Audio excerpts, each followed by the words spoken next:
Are you thinking about opening or expanding a concrete plant, whether it's ready-mix, precast, or other type, somewhere in the United States? Not sure what permits or approvals you'll need? Well, you're not alone. Environmental permitting can feel overwhelming, but it doesn't have to be. I'm Doug Ruhlin, Principal Environmental Consultant here at RMA.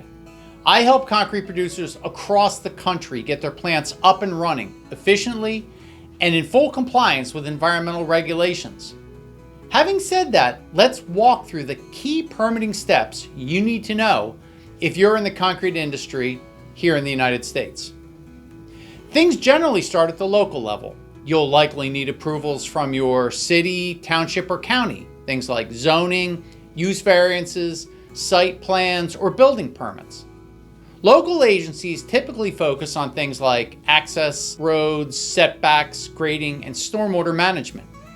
Typically, your engineer, developer, or architect handles this, but it's foundational.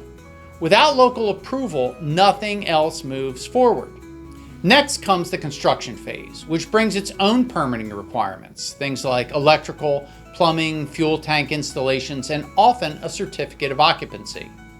And if your project disturbs more than 1 acre, you'll need an NPDES construction general permit from your state environmental agencies. Many counties also require an erosion control plan, usually through the local soil conservation district.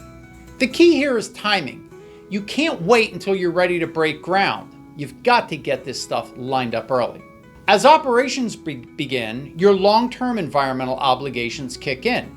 First up, the NPDES stormwater discharge permit, which governs how you manage stormwater runoff.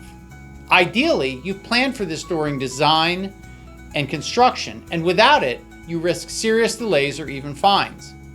Discharging anything besides stormwater, like process water or truck washout, well, that requires additional, more complex permit, and it's something we generally recommend avoiding due to the headaches and overall costs for concrete producers. You'll likely also need an air permit if your site includes dust collectors, silos, boilers, or heaters. These permits can get pretty technical, so give yourself time to navigate the process. Planning on storing fuel or chemicals? If your total exceeds 1,320 gallons, you'll need a federally required Spill Prevention Control and Countermeasure, or SPCC plan, and possibly even state requirements to meet as well. You might also need tank registrations from your state, county, or local agencies. And just like any other business, you're going to be generating waste in some manner. The more waste you generate, the more regulations apply. These thresholds vary by state, so it's important to check early and often.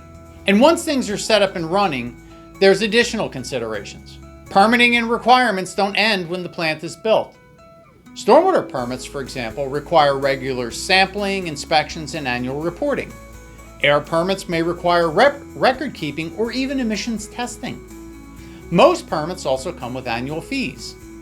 Then there's Tier 2 Community Right to Know reporting and TRI reporting as well.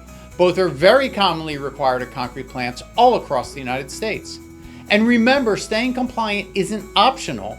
It's part of running a successful, financially viable plant. A lot of times, those with mobile or temporary plants think that this stuff doesn't apply. Think again.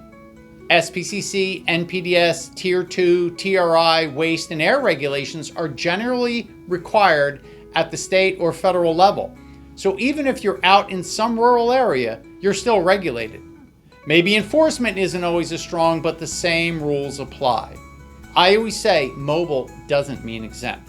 Sure, it sounds like a lot, and while it can be challenging to deal with on your own, we have helped hundreds of concrete plants across the United States deal with all this environmental noise.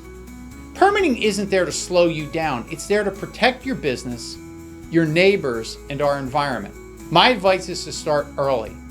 Bring in the right professionals, and remember, compliance isn't a checkbox, it's a process. It's a marathon, not a sprint. Still have questions? That's what we're here for. Reach out. We'll help you build something that's not just rock solid, but fully compliant as well.